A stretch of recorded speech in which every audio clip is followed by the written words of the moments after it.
Today we have held a roundtable discussions with Dr. Birx, the cabinet members, and some of the community stakeholders to discuss the COVID-19. It's an honor and a privilege for Dr. Birx to be here today to give us some information on the national level to show where Missouri's trending on that stage. But I want to thank her personally for her, the administration, the president, the vice president for what they've done for this country and what they continue to do for this country dealing with the coronavirus across the country, and also to take the time to be here in Missouri to help us with guidelines, to give us that we're all working together. And I think one of the things that you realize from, you don't have to spend very much time with Dr. Birx and realize her agenda is about taking care of the American people and taking care of Missourians, which I'm proud of. And I appreciate the president and the vice president for everything they're doing. So with that, again, it's an honor for Dr. Birx to be here today, and I'm going to turn it over to Dr. Birx for a little bit. Dr. Birx? Great. Thank you, Governor. What a privilege to be here in Missouri. Spent the last 2 days driving around the highways and byways of Missouri. We find that that is really critical to really experience how Missouris are living with COVID and really understand that. We've been to Branson. We went to the Lake of the Ozarks on the way up here at 5:30 this morning. And we really had great conversations with the governors, his cabinet staff, and with community experts, and it's been a privilege to be here. I think many of you know that post-Memorial Day, there was a significant outbreak across the South, and different from the outbreak in March and April, and that's why it's really important that Missourians understand that. The outbreak in March and April was very large metros in the United States, from Detroit to Chicago to Boston to New York to Philadelphia to Baltimore to Washington, D.C. This particular outbreak that began after Memorial Day was really a reflection of Americans moving into summer and traveling around the country. And so across the South and up the West Coast, from Washington down to California, from Arizona across to Florida up to Georgia and South Carolina, we saw a diffuse spread of the virus. First among asymptomatic young people primarily, and that's why it was only visible by increasing what we call test positivity, the ability to really see that the number of people in that particular state or county had an increased test positivity. We've been working across the South. This was my 20th state to be in. 8 weeks ago, we began publishing what we call the Governor's Report. These are reports directly to the governors every week for the last 8 weeks, and obviously we still continue to have the vice president or the president's led calls with each of the governors every single week. But the president and vice president wanted me to go out state by state and really meet with communities and leading officials, mayors and governors to really understand what was happening in their state and understand how to improve mitigation against this virus. The work that the governors have done across the South has changed the test positivity in the cases across the South. But we noticed starting the end of June into July, the virus began to creep up into the next set of states and a creep across into Ohio and Indiana and now Chicago and Illinois and across many of the Kentucky and Tennessee. And so this particular trip was very much focused on going from Iowa to Nebraska, to Kansas, to Oklahoma, to Arkansas, and now up to Missouri. We've seen increasing test positivity and cases in Oklahoma and Arizona, and we met with those governors and understood in deep detail what they were doing to mitigate this virus. And we see in the states right above that, of which Missouri is one, some increasing in cases and increased test positivity that is now starting to stabilize.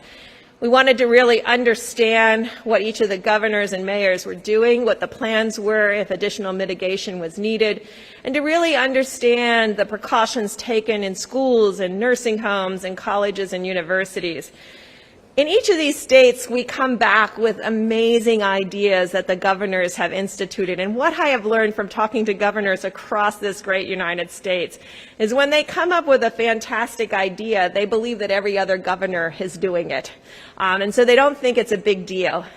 This box-in strategy that has been being used here in Missouri I think really is an important example of how to really protect the vulnerable individuals. And when you see how Missouri has done with their long-term care facilities, when you see what they've done with the VA care facilities, it's really an important critical message. In Arkansas, we saw a really incredible practice on a COVID booklet for parents and children going back to school, to really inform the children and families about what COVID-19 is, and really bring that family up to a knowledge of how important masks are, how important social distancing is. And I think my fundamental message to everyone in Missouri is we have a habit of looking at an institution where there's a test positive case, and we don't look back and say that case came from the community. And so all of us across Missouri, whether you're in Kansas City or St. Louis, whether you're in Springfield, Joplin, or Jefferson City, whether you're in Branson or at the Lake of the Ozarks, our job in each and every community is to decrease viral spread and a clear pathway forward together to control this virus. What does that mean? We need every American and everybody in Missouri to be wearing a mask and socially distancing. What does social distancing mean? It means that we're asking every citizen to not have large gatherings in their backyards until we have an effective vaccine, to really curtail those gatherings when you bring people together, because we know there's amazing asymptomatic spread. And throughout the South, we have seen in rural areas and in urban areas, which are equally impacted by this virus. Remember, in Alabama and Mississippi and the parishes of Louisiana, over 95% of the counties are impacted. That is not the same in Missouri. You have some counties here with very low case numbers. You have counties with under 5% test positivity. Every person needs to really ensure that they're not infecting another, and that means we can't have these large parties because of the level of asymptomatic spread. I know we all want to believe our family members or our neighbors couldn't possibly have COVID. I can tell you across the United States that they do, and it doesn't matter if you're in a rural area or an urban area, they do. They don't know they're infected, and they're spreading the virus to others. We've seen parties in Texas where 150 out of 150 people were infected, an outdoor party. So this is what we need to do together, because together, if we decrease community spread in this common sense pathway forward, we can have the schools open, we can have the universities and colleges open, we can have the sports teams. But we all have to do our part to get these cases down, no matter where you live in the United States. So I will stop there and take your questions, but I just want to conclude by, again, thanking the governors and the governor's staff for the really privilege to be here, to hear from them, to learn from them, and to take these ideas back onto our governor's call that is just a few hours from now. So thank you.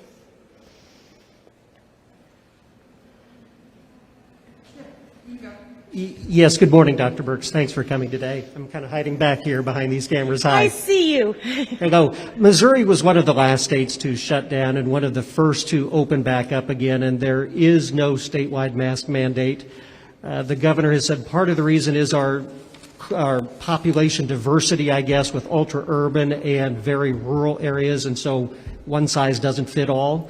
What is your message to the governor here and to all of us, I guess, as far as how we've been doing?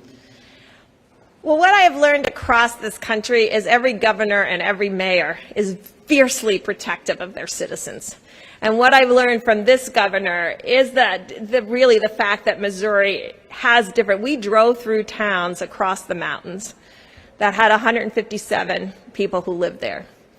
And so getting a message to them to really understand how to protect one another is very key, but also understanding the unique situation of these isolated mountain communities and these isolated rural communities. What I discussed with the governor is what I think is an excellent example from Texas, who had similar, very rural areas that were not impacted as greatly as some of the more urban areas, and small metro areas, which I just described about Joplin, Jefferson City, and Springfield.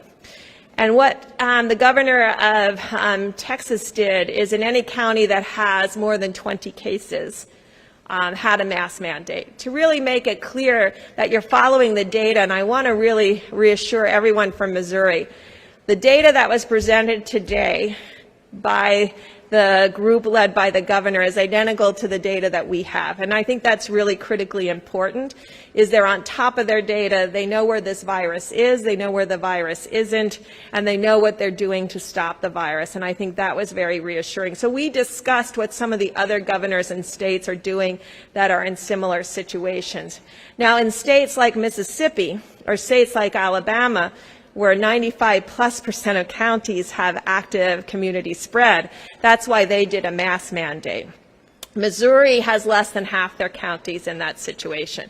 So again, every one of these messages have to be adjusted, but every community member in Missouri should know how to protect themselves from the virus.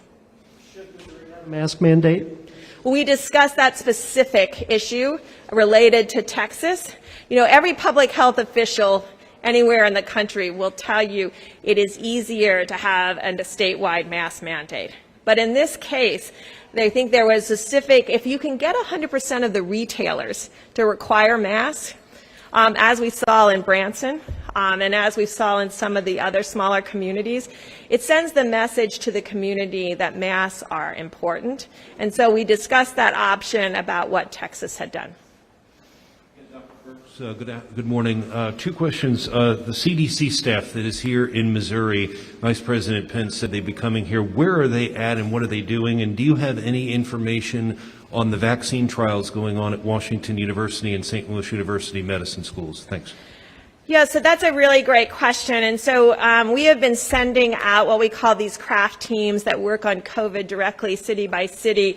I believe they may be going to St. Louis, but I will look that up, or Kansas City, to really go to cities before they get into serious situation. We saw St. Louis's numbers go significantly up. We see Kansas City's numbers quite up. We talked at Kansas City about, and the mayors from both sides, to really understand what is going to be happening in Kansas City. We're starting to see improvement in St. Louis. We see Kansas City at a bit of a high plateau. We look, and I want to be clear, we look at those areas as contiguous. So when we look at New York City, we look at the whole metro area, whether it be in New Jersey or whether it be in Connecticut. And so we look at these cities that cross borders as a whole, then look at the counties on both sides where people may be sleeping and working, and understanding what that means for intermingling and exposure to the virus. And so those are the kinds of discussions we are having with mayors and governors to really work together across these borders. Because if you look at along the Missouri border and you look at along the Arkansas border, you can see spread of virus in those communities that join with other states that have higher viral spread. And what we're trying to do is having a statewide but a U.S.-wide mitigation approach in many of these areas that have cross-border activities. Vaccines, great question.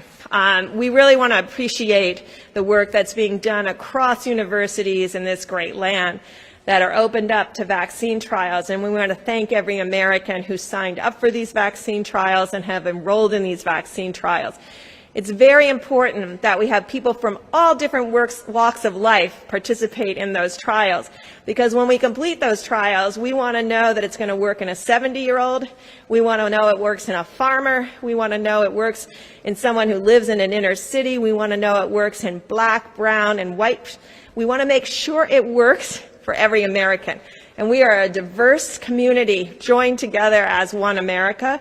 And so it's really important that when these trials open, that everybody takes the opportunity to contribute to the American experience to prevent COVID by contributing to these vaccines. If you've had COVID, if you become infected, and if you have recovered, please donate plasma. We've been working on increasing plasma donations. We think it's an important therapeutic. We are working on the data to really prove that it's a critical therapeutic.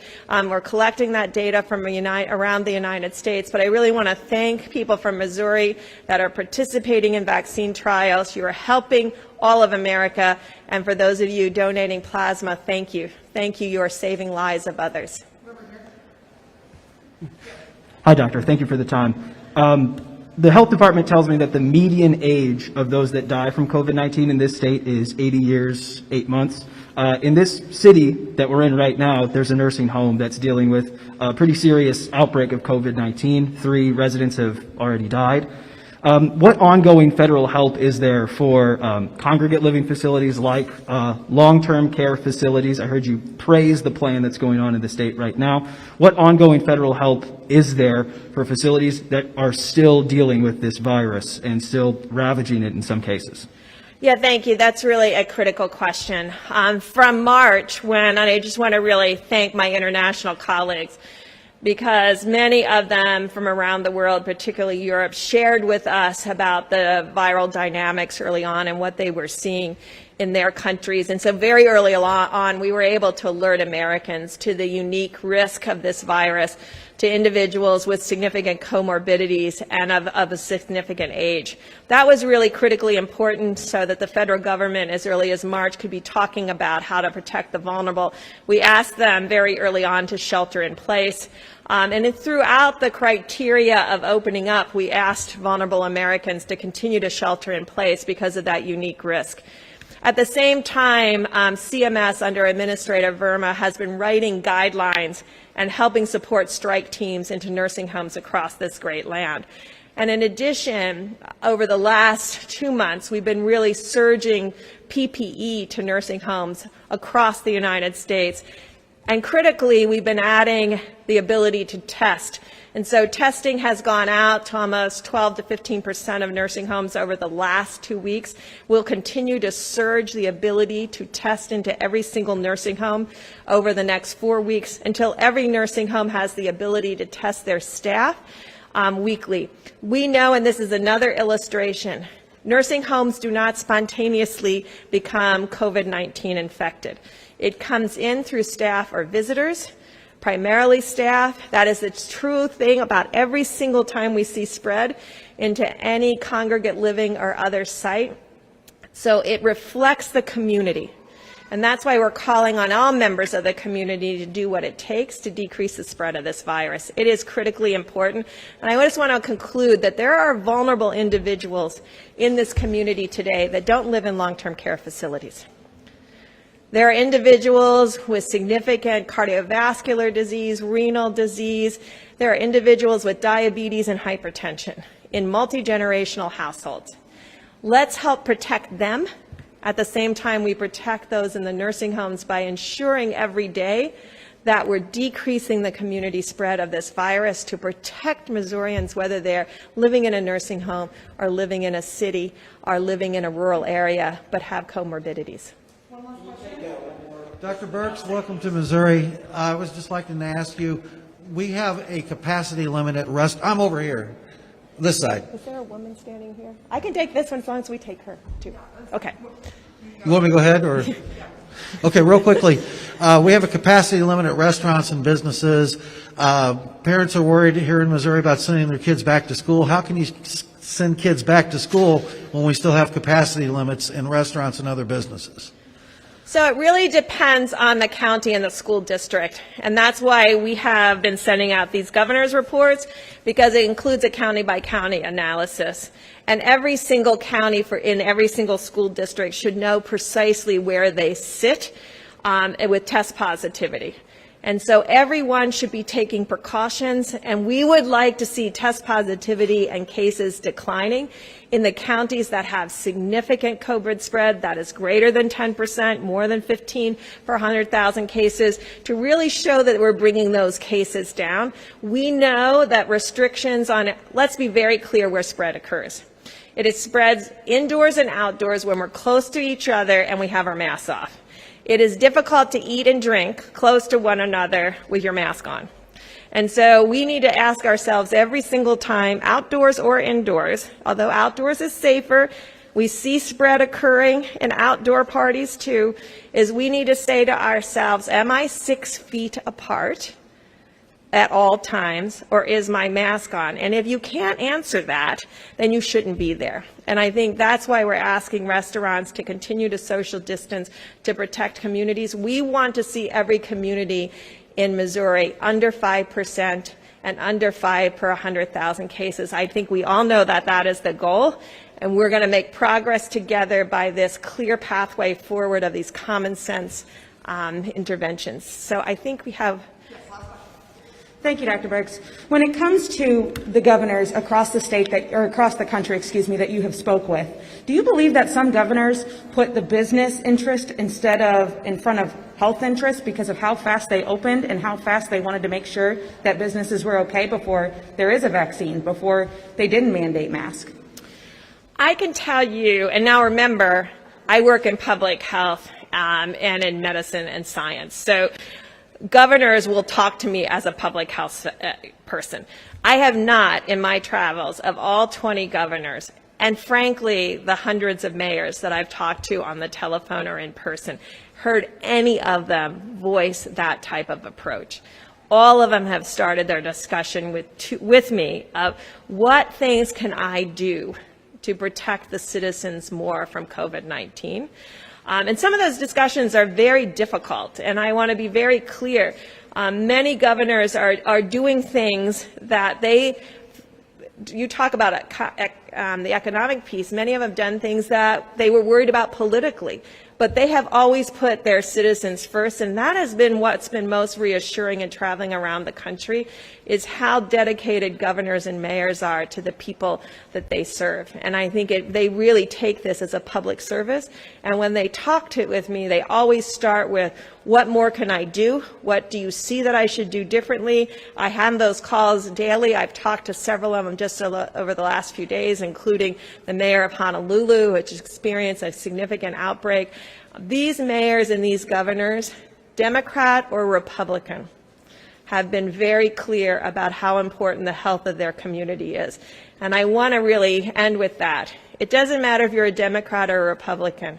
You need to wear a mask and socially distance. You need to not have parties in your backyard and in your living room, and we need to stop the spread of this virus, because we can and we will together while we work on developing a vaccine together. Thank you very much.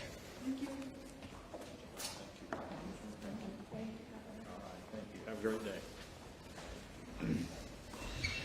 All right, before we get into briefing day, Dr. Williams is also here today on the COVID-19 briefing, but first of all, I want to talk a little bit about the economy real quick before we get to COVID-19.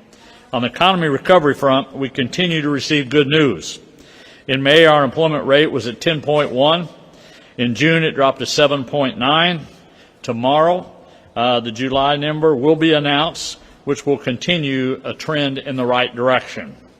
We are very encouraged by these numbers, and will continue to do everything we can to help Missouri families, businesses, and communities to rebuild during this recovery. On Saturday, we had our weekly calls with our panel of infectious disease doctors across the state. Many of the recent trends we've been seeing remain the same. Looking at the age of 20 to 29 years old still account for more than 21% of the cumulative cases in Missouri so far. However, while we are still seeing an increase in positive cases statewide, our healthcare system is still managing the situation. Social distancing and masks are making a difference. I have said this many times. There is no one-size-fits-all approach. Missouri is extremely diverse, and communities across the state all have different needs. All Missourians' high-risk areas have mask mandates in place, and I support those local leaders in that decision, and have since day one. I also want to point out that just because masks aren't mandated everywhere does not mean you shouldn't wear one, especially if you can't social distance. Again, this is not just about ourselves. It is about everyone around us. Our actions do make an impact. We have come a long way since March, and we must all continue to do our part to keep our families, friends, and neighbors safe. As I have said many times recently, our response to COVID-19 looks very different now than it did in March and April. Both nationwide and here in Missouri, testing capacity has not even close to where it is today in the past. We are testing just a few thousand a week. Now it is common to test more than 90,000 a week. To date, 468 long-term care facilities in Missouri have experienced at least one positive case of COVID-19, either residents, staff, or both. Since increasing our testing capabilities, we've been able to work more closely with the facilities who have been heavily impacted. DHSS now help nearly 400 congregated living facilities implementing the box-in testing strategy. The idea of this strategy came from a call with Dr. Birx, who you just heard from, and focuses heavily on testing, contact tracing, isolation, and quarantine. More than 115,000 tests have been conducted in long-term care facilities using the strategic and lives that are being saved. For that, we thank Dr. Birx and everyone who has worked hard to implement the strategy over and over again throughout Missouri. During April and May, more than 7% of all observed cases in Missouri each month were sadly fatal. In June, that number quickly dropped to less than 2%. And so far in August, it is now less than 0.5%. And this is good news. And as this impacts the behavior of COVID-19 continues to shift, we will continue to adapt to the needs of our citizens. On our infectious disease call Saturday, we also talked a lot about school reopening. Many schools will be starting within the next couple of weeks, and many have already had successful in-person summer schools, which is very encouraging. Although this is an exciting time of year, we know this year is also stressful and uncertain for many students, teachers, and families with the new challenges of COVID-19. To help with this process, we have worked closely with DESE and the Department of Health and Senior Services to provide as much guidance and assistance as possible. Earlier this month, DESE and DHSS released updated school reopening guidance to address more frequent asked questions about the upcoming school year. This document, which was initially released on July the 9th, now includes information and reactive strategies that Missouri schools should be prepared for with the reopening, such as what to do if a student or staff member becomes symptomatic at school, how to handle positive cases of COVID-19 in the school community, and how to best assist local health officials with contact identification and tracing. To assist school districts with PPE, 1.8 million cloth masks were made available through SEMA. DESE and DHS has also released PPE guidance for school nurses. I want to thank our school administrators, our teachers, our parents, our students, school nurses, maintenance crews, and all school staff members for working so hard for our Missouri kids. I appreciate all the time and hard work you put into the education of our future generation.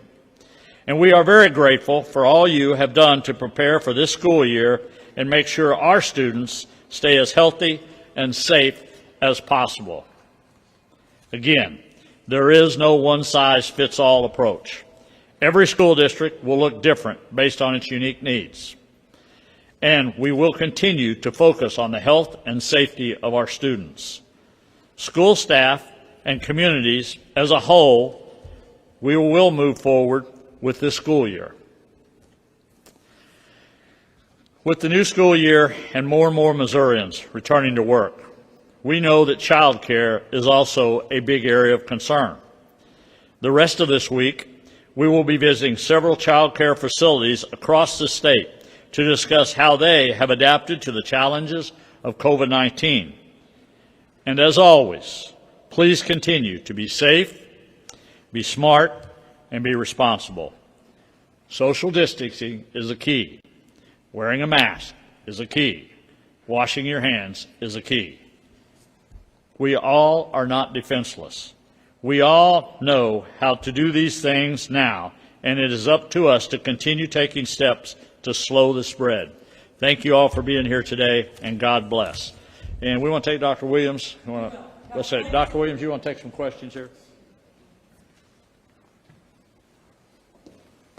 Just want to start out real quick and just say what an incredibly important day this is for me, for Ambassador Birx to be here with the governor.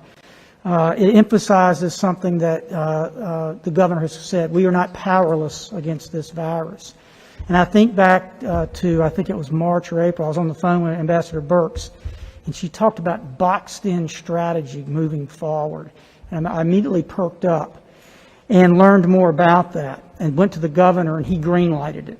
And that was to do testing. And I remember vividly a weekend with Kelly Vollmer in Jefferson County when I said, "Are you up to trying this?" And she said, "Randall, I'll try anything. We've got a real problem here." And we did it, and it worked. And that has led, this many months later, to 115,000 tests in over 400 of our 1,200 long-term care facilities, with a positivity rate of staff and residents, I think, around 2 to 3%. But when you look at our mortality, as the governor just said, from then, both in cases per 100,000 and just the number, it has dramatically decreased even as our cases have risen. So as I said last week, where we are in Missouri right now is we are 16th in the United States for cases per 100,000. We were 14th last week. But Ambassador Birx, presented the governor's report, and we talked about that. She wanted feedback, so she and I talked about that. We are 14th in the United States for new cases per 100,000. That's 14th out of 50 states. And we are 18th for our positivity rate over the last 7 days. So those are huge milestones, even as our cases increase to about 1,100, 1,200 a day, which is lower than the national average of 1,600. But as she said, and the governor has said, we have to focus so much on our strategy on protecting our vulnerable populations, and we have to very much work to do everything we can to decrease the number of cases among our 20 to 30-year-olds where we're seeing resurgence. I will say this, Ambassador Birx, as great as she has been for the state of Missouri, she did leave with 2 Kansas City Chiefs face masks, which we bought her, and we got her 2 scarves. She loves her scarves, so she now has a University of Missouri scarf and a American flag scarf. So I hope everybody will be watching TV. She said she'll wear them, so when you see either the American flag or the University of Missouri, just know that came from the state of Missouri. And with that, I'd be glad to answer any questions. So Dr. Birx talked a lot about St. Louis towards the end of July. Over here. Thank you. Yep, no problem. I appreciate it. Yeah. So she talked a lot about Missouri towards the end of July and the positivity rate. It really stressed that. Since then, the presumptive numbers have skyrocketed as far as just the positivity rate goes. Did you guys talk about a strategy to fight that in a city as big as St. Louis or Kansas City? Yeah, thank you for the question. We talked about the fact that last week 45% of our cases in Missouri were in 3 counties, St. Louis, Jackson, and St. Charles. So for the whole state of 6.1 million, 45% were in 3 counties. And so the craft team that she mentioned was in St. Louis about 10 days ago. They were previously in Kansas City. And again, that is ASPR, HHS, CDC, everyone. And the message there was that we really need to increase our testing, especially in northern St. Louis, continue to do that. But that we also have to just target our messaging very specifically on 20 to 30-year-olds. As we push this out, we just see more and more they go out symptomatic. they don't wear masks, they don't social distance. She had a great point. I don't know if you heard that, but, the fact is they go out, and then when they do that, at least we would hope they would get tested quickly. But anecdotally, I have to tell you that I'm getting reports back that they're not getting tested on purpose because they don't want to go through the circumstances that might create. And so that saddens me because, as she said, that judgment leads to other consequences among a lot of other people. I was talking to somebody this morning who was going to get tested, and I said, well, better you're positive than to find out 2 days from now you're positive and have to call 30 of your friends and go, oh, by the way, you're now quarantined. So my message today for you is we really want young people to get tested. If you've been in a situation or of a situation, think of those around you and please get tested. Thank you for your question. Hi, Dr. Williams. Hey, Philip. From your experience with nursing home outbreaks in the state so far, when COVID does get into a facility, how does it spread within the facility usually? Yeah, to be a little bit anecdotal, Philip, I think really two mechanisms. One is usually introduced by staff, so that staff is seeing other people. And then also, if they're not identified quickly enough, they are in congregated facilities. They're around each other. And so the key, as we found out with our boxed-in testing, is to get in real quick and test everybody and then isolate and follow up with the contact tracing. Is it just that close quarters nature, or is it through not wearing PPE or not washing hands? Is it? I believe it's just the congregated nature of it. I mean, if you look at prisons, nursing homes, cruise ships, it literally is being that close together, I think, is what really drives it, even in other environments. Thanks, Philip. Thank you. Back to schools, if I could. Yes. Each district has kind of made their own plan with guidance, certainly, Yes. from your office and from the state.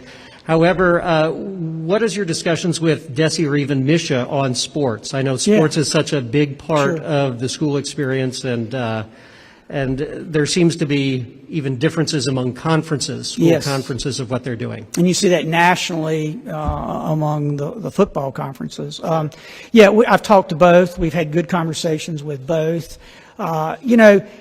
Often the easiest path is not the best one. And so the easiest path would just to be close anything or everything as far as sports is concerned.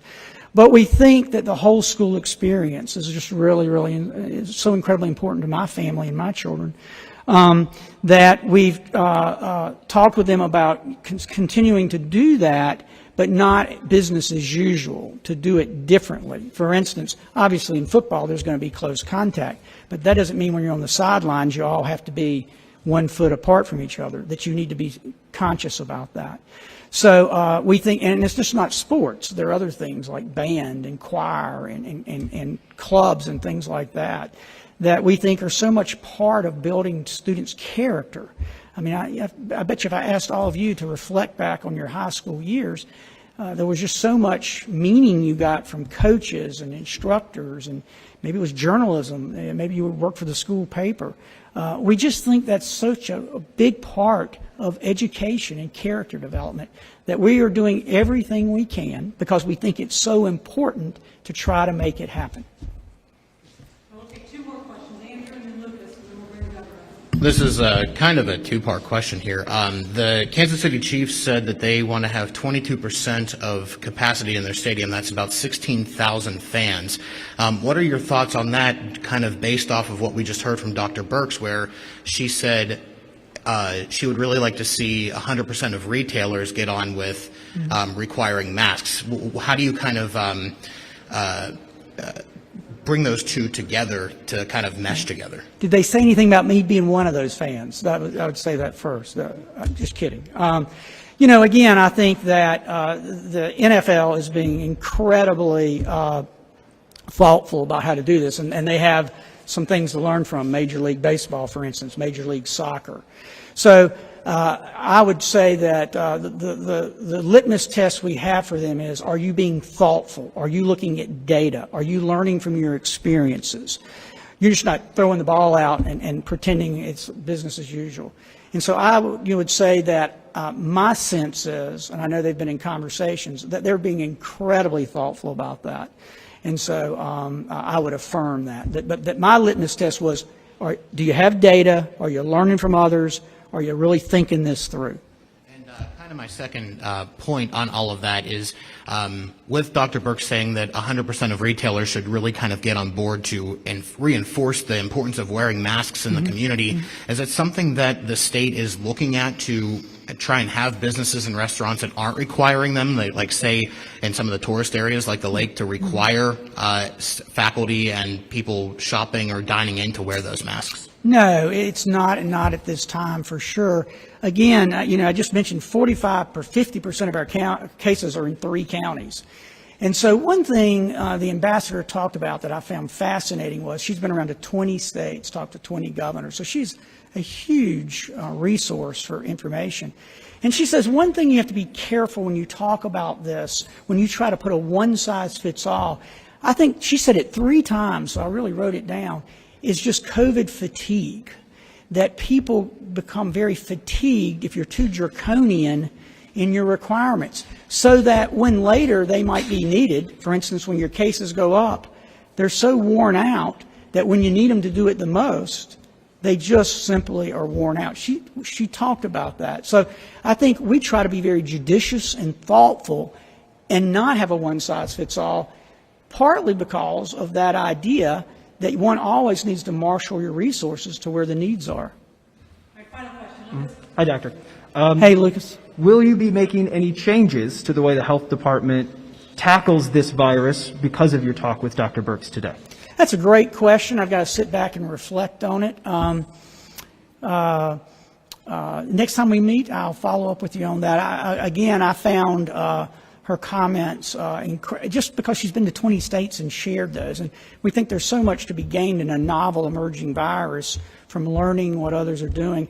One thing she talked about that I'm very interested, she was very enamored with the Arkansas book that went out to all school-age children, both for their parents and the students.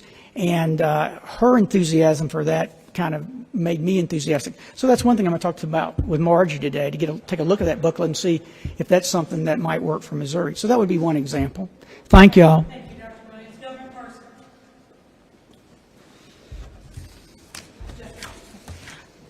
Hi, Governor. Hi. Dr. Birx recommended kind of following the Texas strategy with implementing a mask mandate in counties with like 20 or more active cases. Is that something you plan on doing? Yeah, let me just say this, and it kind of goes with the question that was just asked to Dr. Williams. I think every day this can be a moving target. I think you need to be able to make changes with the data that you receive and where we're going in the state. So when you see what Texas did, I think that's a great model. They took it on a percentage base to decide when you tell people to put a mask on or when you mandate that, depending on the data that you're driven. And I think that's one thing we're always looking at. We know in the state of Missouri where our high areas are that are already mask mandated. We already know that. So a lot of areas like that comes out of the decision process when they're already doing it. So then you look at those counties out there that maybe in a rural setting, what's the health care system there? How many people are really affected? What is the real cause of that? But you have to look at all of that in Missouri. I mean, you can't base everything on just rural Missouri, and you can't base everything on Kansas City and St. Louis. There's just so much in between there. So, but I think a lot of things, Dr. Birx talked about are good things to see what other governors are doing. I think the one thing that she'll stress to you that she stressed every meeting today was personal responsibility. And given in a college town, let's just say you want to shut the bars down at a certain time or you don't want kids to go to a bar. They're going to go somewhere. We all know that. Truth is they're going to go somewhere and they're going to hang out and stuff. What is the responsibility when they do that, knowing that the possibility is they're the ones spreading that? Are they going to go get tested 4 days later? Should they be tested 4 days later? Which I would say they probably should, if they're going to put themselves in that environment, and to make sure you're not spreading that to the families and the communities. I think the one thing we learned from Dr. Birx, one of the things I learned today, you have a tendency sometimes to look at whose fault this virus is. And it's a virus at the end of the day. And it's being spread by our own communities wherever we live. No matter where you live, the virus is sure the potential to be out there. So I think you have to be aware of that, and it comes back, again, to a lot of personal responsibility. What are you willing to do for your neighbors, for your families, and for your friends? And you mentioned the one thing that you took away from Dr. Birx. Is there one piece of advice that you would implement in the state of Missouri that she gave you today, in particularly in the city of St. Louis as well, or what's the? Well, again, as the governor, you've got the whole state to deal with. It's hard to just say, what would I do in this little pocket right here? Right. So I would say the real big takeaways, I think, from Dr. Birx today is this really comes down to responsibility of all of us as individuals. I think that's one of the things you really see. You can have the guidelines all day long, which I agree with, having guidelines, no matter who that is or what that is. But at the end of the day, somebody's got to take those guidelines. We do, as Missourians, and got to say, are we willing to do that? Are we willing to give up social gatherings? Are we willing to give up the social distancing, or are we going to continue to do that? I think that's one of the things it comes down to. When you look at what Dr. Birx was showing you today of the southern states, the map of the southern states, and you really see from Arizona, like she said, to Florida, we've been very fortunate to this point. We truly have in Missouri. Now, we've had our share of hot spots, don't get me wrong, and I know those numbers in those areas that Dr. Williams said. But when you look at where Arkansas was, Texas was, Illinois was, all our surrounding states, the numbers were going up, extreme problems. But the reality of it, you're in the middle of that. And you know that if that keeps working up, we got to be a little bit more prepared. We got to do a little bit more and make sure we're ready for that. I think that's one of the takeaways you get with these meetings, and you see what other governors have done. So I think there's a lot of takeaways from what Dr. Birx said today for us to take a look at. But the one thing I'll also say, it's very important that you understand the data, not just a reaction because what's politically popular or what's not politically popular. You need to really base decisions on data. Whether it's in St. Louis is totally different than Douglas County or Wright County. It's totally different. So you've got to be able to look at that. And as governor, I got to be able to take those counties and I got to look at the big cities and figure out where does Missourians want to be in this. Governor Parson, I'm going to switch gears on you here. We're going to go to special session. All right. So first off this morning, Representative Meredith wanted to put a rule into when the House reconvenes next week about wearing masks here inside the Capitol. That's outside of your scope that you wanted, but he's saying that they're putting lives at risk every day by coming in the Capitol. Do you have a response to his proposal this morning? I'm not familiar with the proposal, what it is. So he's wanting to mandate masks inside the Capitol. In the Capitol. Well, he has the ability to do that. I guess the House and the Senate could make that version if they wanted to for their members coming into the Capitol. I'm not sure what you mean on my end of it. What would you like to see that? Do you think it's needed? Oh, I think the legislatures, they need to make the decision whether they're going to mandate it in the Capitol or not for their own bodies. I mean, you got to be pretty careful with that, from the executive branch to the legislative branch of what they do. I wish it was easy enough they just do what I tell them to do all the time. But the real world don't work that way. But that's up to them. If they want to mandate their own House to do that or their own Senate to do that, they're welcome to do that. I mean, I don't have a problem with that. I said all along. Hi, Governor. I apologize if I missed it. Any update on Missouri's participation in the federal unemployment program? I know the state was approved for that from the president's executive order earlier this month. Will the state be participating in that, putting money toward it? I believe we will. I believe we will. We're working on the guidelines on that right now, but I think that's very important to us. I think early on we were one of the first states that applied for the unemployment. Again, we were one of the first states to receive it again just because we were out in front of most of the other states. So I think what we're looking at is those guidance. How are you going to do the 300 versus what are you going to do with the 100? And I think that's what we're going to look at. How you pay for that 100 side of it versus the federal government, how we're doing it. But we got people looking at that right now. My staff's looking at that, trying to figure out a solution for that. But you're supportive of... Two more questions, Lucas. You're supportive then of putting the $100, by the sounds of it, toward that program as well. We're trying to find a way to do that. We're trying to find a way to do this as long as we can afford it and do it. But, I will also remind, we're in a little bit of not the best financial situation. I mean, we're going through a little bit of tough times here. But again, I'll go back to what I said earlier. If the economy keeps kind of going where it's going, unemployment numbers keep going, makes those decisions a little easier as we get that information.